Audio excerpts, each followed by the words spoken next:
খা দোল খা, খা দোল খাচ্ছিলি তো, খা একবার, খা না রে। কত স্কুলের বাচ্চা ওখানে, ওটা কি স্কুল? ওটা স্কুল? ও দেখো কত ছোট ছোট বাচ্চারা সব স্কুল। ওটা হচ্ছে দেখো কত কুচো কাঁচা।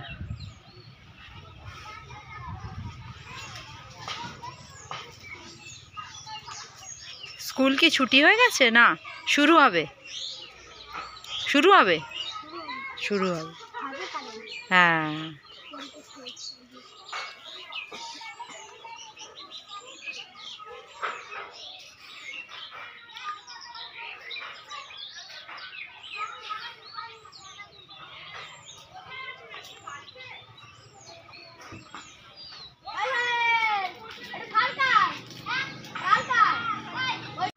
এর মধ্যে যারা যারা এতে গেছে পুরীতে সব বেকার। হ্যাঁ প্রচুর গরম, সমুদ্রে নামতেও পারবে না, জলে তো গরম। হ্যাঁ নামতে পারবে কখন বলতো? ভোরবেলা। হ্যাঁ ভোরবেলা রোদ পড়বে না তখন। বলছে তো রাত্রি 9টা অবধি হাওয়া নেই সমুদ্রে। কি হয়েছে বাবা? ভাল লাগছে না? আমার মেয়ের মুখটা পুরো শুকিয়ে গেছে গো। সকালে এত সুন্দর গ্ল্যামার দিচ্ছিল, আর এখন দেখো গ্ল্যামার গুলো সব রোদে ধুয়ে পুড়ে একাকার।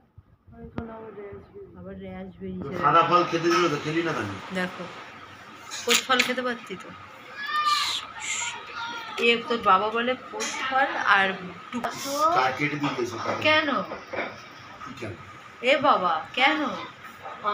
গুড মর্নিং বন্ধুরা, এখন থেকে আমার ব্লগটা শুরু করে দিয়েছি। আর আজকে তোমাদের মুখটা আমার কেমন শুকনো শুকনো হয়ে গেছে, কোন সকালবেলা উঠেছি তো সেই কারণে। ভোর 4টের সময় ওঠা হয়েছে, আর সারা রাত কিন্তু ঘুমাতে পারিনি এই বেরোনোর টেনশানে। তো আশা করছি আজকে যে ব্লগটা সেটা ভালোই লাগবে। আর খানিকক্ষণ পরেই আমরা বেরিয়ে যাব। এখন মোটামুটি কটা বাজে বলতে পারবো না, চোখের সামনে কোনো ঘড়ি ঠড়ি নেই।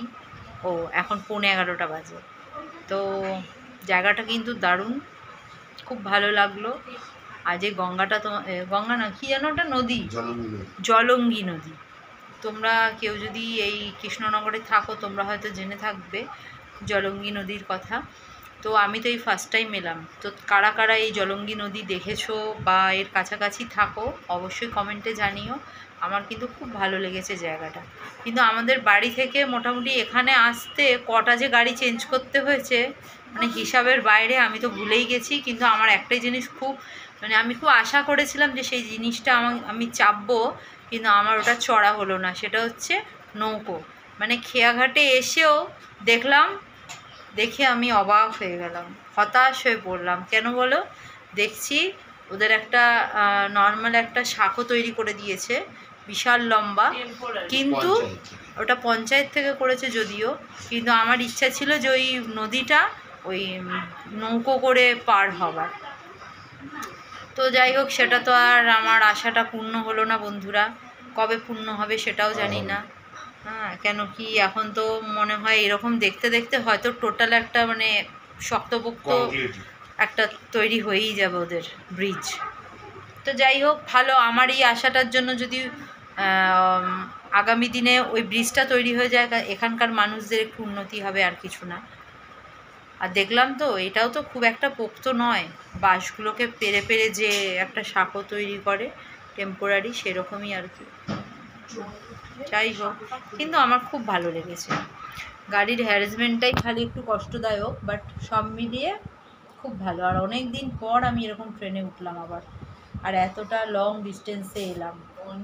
তো আমরা তো মানে কি বলবো, ওই দিক ছেড়ে আমরা বেরোনোটা প্রায় ভুলেই গেছিলাম। একটা গ্রাম্য পরিবেশে এসে না মানে মনটা একদম অন্যরকম হয়ে গেছে, খুব ভালো লাগছে।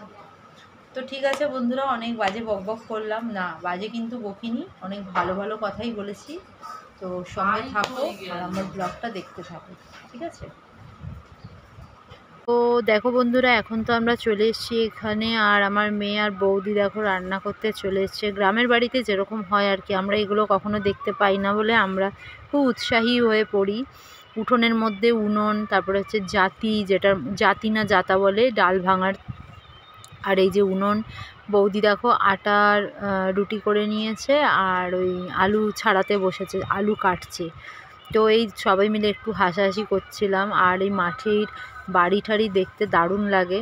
আমরা তো এগুলো পাই না, যেহেতু আমরা প্রপার শহরেই বাস করি, সেই কারণে এগুলো না আমাদের কাছে মানে এক্সট্রা পাওনা। তো যখন শুনেছি যে আমরা কোনো দেশের গ্রামে আর কি ঘুরতে যাব, আমরা তো খুব এক্সাইটেড হয়ে গেছিলাম কখন যাব। তো দেখো দেখতে দেখতে চলেই এসেছি। আর এই দেখো আমার মেয়ে রুটি করতে বসে গেছে এখানে।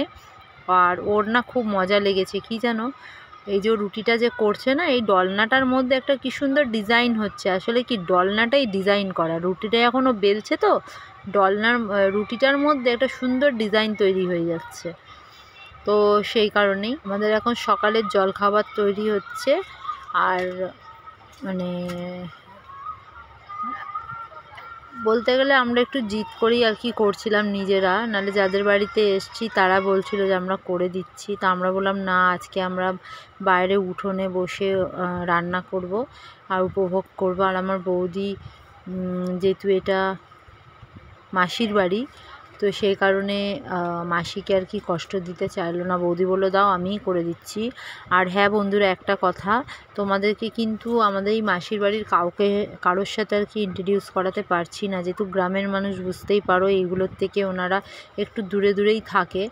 আর প্রচণ্ডভাবে লজ্জাও পাচ্ছে, সেই কারণে বৌদি বললো থাক, যারা দেখো দেখাতে চায় না দেখিও না।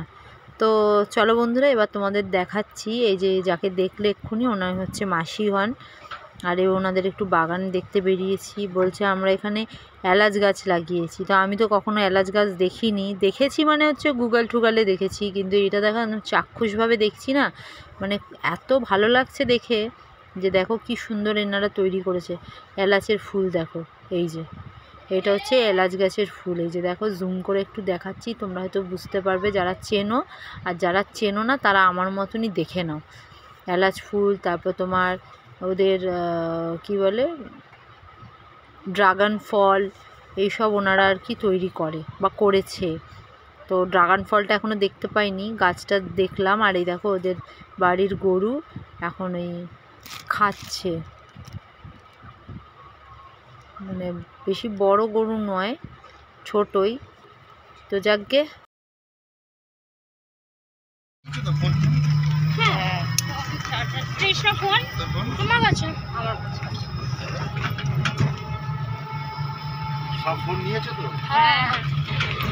আগে ফোনের তো আবার আসবি তোরা।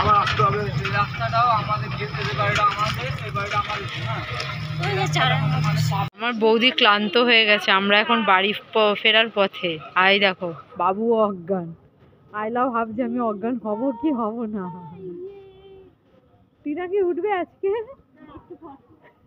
না? রাতে এখানে ঘুমানোর প্ল্যান, রাতে কিন্তু ভালো হাওয়া হবে। ফেলে দিয়ে চলে গেছে, কারোর যদি থাকে সে প্লিজ একটু ধুবুলিয়া প্ল্যাটফর্ম থেকে কালেক্ট করে নিন। আমার দাদা কোথায়? আমার দাদা কোথায়? ও দাদা জল কিনতে গেছে, কি জানি দিয়ে আবার তো তোমার এ থেকে আসবে।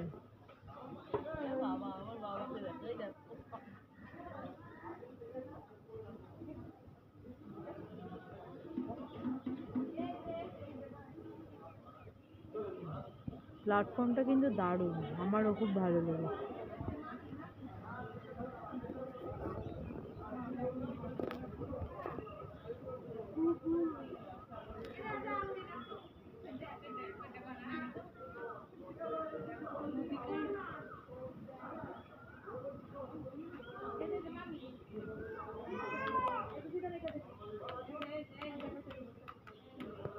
তো বন্ধুরা, আমরা সেই ধুবুলি স্টেশন থেকে এখন কৃষ্ণনগর স্টেশনে নেমে গেছি। আর স্টেশন থেকে এখন আমরা এই যে দেখো হাতের কাজকর্ম দেখে নিয়ে তারপরে আমরা আবার ট্রেনে উঠব। তো তার জন্য সঙ্গে থাকতে হবে।